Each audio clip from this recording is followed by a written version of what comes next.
que você nos trouxe informações a respeito de Tarcísio, o governador de São Paulo, pré-candidato à reeleição, também defendeu o que ele chamou de virada de chave em Brasília. Durante uma fala no evento promovido pela revista Veja, Tarcísio disse que a gestão Lula perdeu oportunidades e que não deixará saudades. Para mim, só vai deixar perda de oportunidade. Aí não vai deixar saudade. Eu acho que a gente deixou o bonde passar e deixamos de aproveitar uma grande oportunidade. A oportunidade está passando embaixo dos nossos olhos. A gente tem que parar de pensar, puxa, de discutir o país do futuro. Não, a gente tem que construir o futuro. Vamos construir o futuro. A gente tem muito potencial e está deixando esse potencial escorregar pelas mãos. Veja, estamos sofrendo novamente com o choque do petróleo. Mas a gente sofreu com o choque do petróleo há 50 anos atrás, quando foi criado o Proálcool. E não avançamos, então, de lá para cá. Olha como que a gente poderia estar, sendo que nós temos aqui produtos como a cana-de-açúcar, que tem uma relação energia-biomassa gigantesca, a gente aqui gera tudo, gera etanol de primeira geração, de segunda geração, biometano, hidrogênio, SAF. Nós temos tudo que o mundo quer. O mundo precisa de um parceiro confiável para biocombustível. Opa, nós estamos aqui de braço levantado. Precisa de um parceiro confiável para segurança alimentar. Opa, nós estamos aqui com o braço levantado. Nós somos parceiros confiáveis para aquilo que o mundo precisa. Economia do conhecimento, a gente pode chegar com muito destaque lá na frente. E, de repente, essas oportunidades estão passando, a gente está assistindo, a gente está discutindo, a gente está deixando de pensar no Brasil do século XXI, porque a gente não resolveu os impasses do século XX. Então, eu acho que a gente precisa dar uma virada de chave e se qualificar para dar o salto que o Brasil merece dar. E nesse mesmo evento, Fernando Haddad, ex-ministro da Fazenda no governo Lula e pré-candidato também ao governo de São Paulo, rebateu as críticas do governador Tarcísio de Freitas e disse que o Brasil está crescendo o dobro do que crescia. Vamos ver. Ao contrário do que foi dito pelo Tarcísio aqui, não estamos perdendo nenhuma oportunidade. O Brasil é campeão de energia limpa, hidrelétrica, campeão de energia limpa, eólica e solar, tem a mais baixa o custo de energia eólica e solar.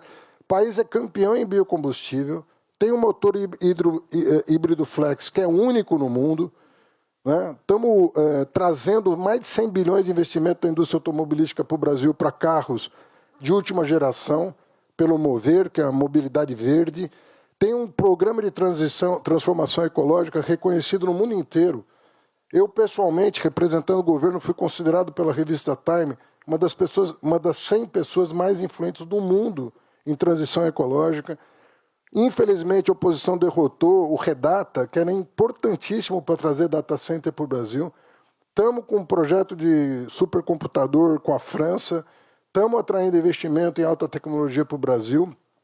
Recuperamos o FNDCT, que estava depauperado, botamos mais de 10 bilhões.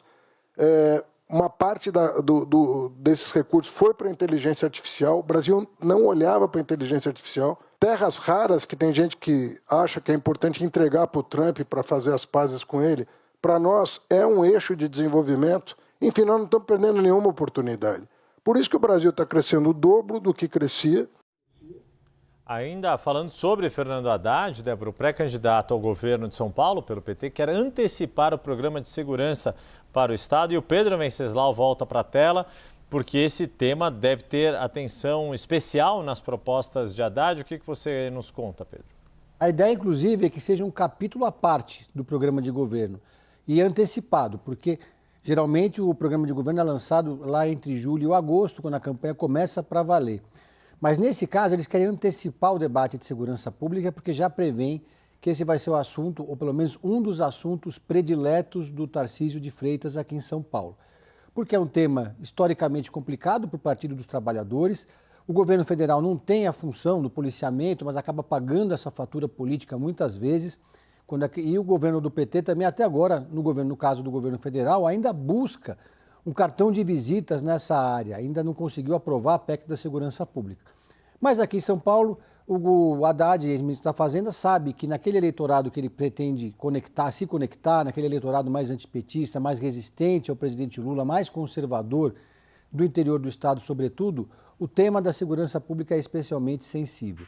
Então eles não querem, nesse caso, não vão nem colocar um grande coordenador dessa área, vão montar um time de especialistas em segurança pública, tentando buscar medidas e propostas que dialoguem com esse eleitorado mas que sejam coerentes com a história do Partido dos Trabalhadores. Por exemplo, o PT jamais vai defender a redução da maioridade penal, que aliás não é um tema do Estado, é um tema nacional, mas acaba sempre reverberando na disputa aqui em São Paulo. O Haddad sabe que essa questão de nomear, de determinar que as facções criminosas PCC e Comando Vermelho como terroristas é um tema que também vai ser usado amplamente na campanha. Então já estão preparando também um discurso para se contrapor a essa proposta sem parecer que se está favorável ao crime organizado, porque essa instrumentalização certamente vai ser feita do outro lado. Então eles vão fazer, então ainda não quiseram antecipar os pontos centrais da campanha, mas busca-se um meio termo no discurso do Haddad, que dialogue com esse eleitorado, que tenha um tom um pouco mais duro em relação à segurança pública, ao combate, por exemplo, ao roubo de celular, que é algo que sensibiliza demais o eleitorado, entre outros temas, como, por exemplo, presídios de segurança máxima, como tratar disso aqui no estado de São Paulo. Pedro, você também tem apuração, e aí falando agora do outro lado, né, do governador de São Paulo, Tarcísio de Freitas, que também ele deve mirar em promover debates sobre a privatização da Sabesp, mas aí tentando ali deixar de fora a questão ideológica. Como é que deve funcionar isso? Ele disse hoje, nesse debate que aconteceu, promovido pela revista Veja, um dos temas centrais ali foi a questão da privatização, das privatizações em geral, e mais precisamente sobre o caso da Sabesp. O Haddad tem batido muito nessa tecla, fez mais uma vez uma crítica contundente à privatização da Sabesp e o Tarcísio saiu em defesa.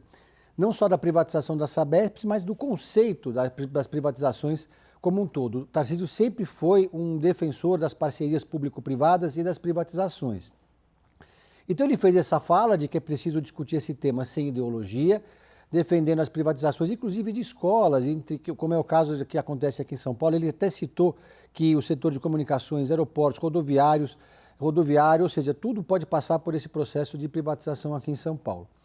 Mas eu apurei, Débora e Yuri, que no caso da privatização da Sabesp, esse é um tema mais espinhoso, porque a Sabesp ela é a estatal aqui de São Paulo, era ex-estatal, aí que ela foi privatizada, mas depois que ela passou para a iniciativa privada, ela virou a campeã de reclamações do PROCON, explodiram as reclamações, ela está envolvida em algumas polêmicas, em obras que aconteceram aqui em São Paulo, que acabaram em explosão, porque houve erro ali na operação. Enfim, é um instrumento de campanha do adversário, do Tarcísio, do Fernando Haddad. Não por acaso, as pesquisas internas do PT detectaram uma rejeição muito grande à privatização da Sabesp. Então, eles estão atuando em várias frentes, na Assembleia Legislativa, tentando emplacar uma comissão parlamentar de inquérito, na Câmara Municipal, enfim. Essa crítica acaba sempre levando o Tarcísio a sair em defesa da estatal. Agora, no entorno do Tarcísio, entre aqueles que atuam direta ou indiretamente na pré-campanha, há uma divergência sobre como ele deve lidar com esse tema. Eu apurei que um dos interlocutores do Tarcísio chegou a aconselhá-lo, em alguns momentos, a adotar um tom um pouco mais crítico em relação à Sabesp, em momentos mais delicados de situações onde a empresa aparece em meio a alguma agenda negativa, como aconteceu naquela explosão aqui em São Paulo. O Tarcísio resiste, não aceita, pelo menos por enquanto. Eles esperam que na campanha eleitoral o Tarcísio também adote um outro tom, não faça uma defesa tão enfática assim da Sabesp, especialmente nos momentos em que ela está enfrentando crises de imagem. Ele pode fazer uma crítica que seja uma crítica mais pontual, eventual, mas para mostrar que ele tem o empenho de cobrar uma empresa que atua e é em uma área muito sensível para a maioria dos moradores e eleitores aqui do estado de São Paulo. O Tarcísio, por enquanto, ainda está resistente, pelo que eu apurei, em adotar qualquer tom mais crítico em relação à Sabesp, mas a campanha ainda não começou de fato. Já do lado do PT, o que me disseram, eu conversei com alguns coordenadores da pré-campanha do Haddad, eles disseram isso, a privatização vai ser um tema obrigatório e é uma chance que nós temos de emparedar o governador Tarcísio, disseram os aliados do Fernando Haddad. Então, nesse caso, não é nenhuma questão de discutir a privatização do ponto de vista ideológico, mas do ponto de vista da prestação de serviço que é oferecida pela Sabesp aqui em São Paulo. E para concluir, não por acaso, a coordenadora do programa de governo do Tarcísio é a secretária de Infraestrutura e Desenvolvimento aqui do estado de São Paulo, que atuou diretamente todo esse processo de privatização da Sabesp. Então essa pode ser realmente uma prova de fogo para o governador de São Paulo. Pedro Venceslau, muito obrigado mais uma vez pelas suas apurações e análises.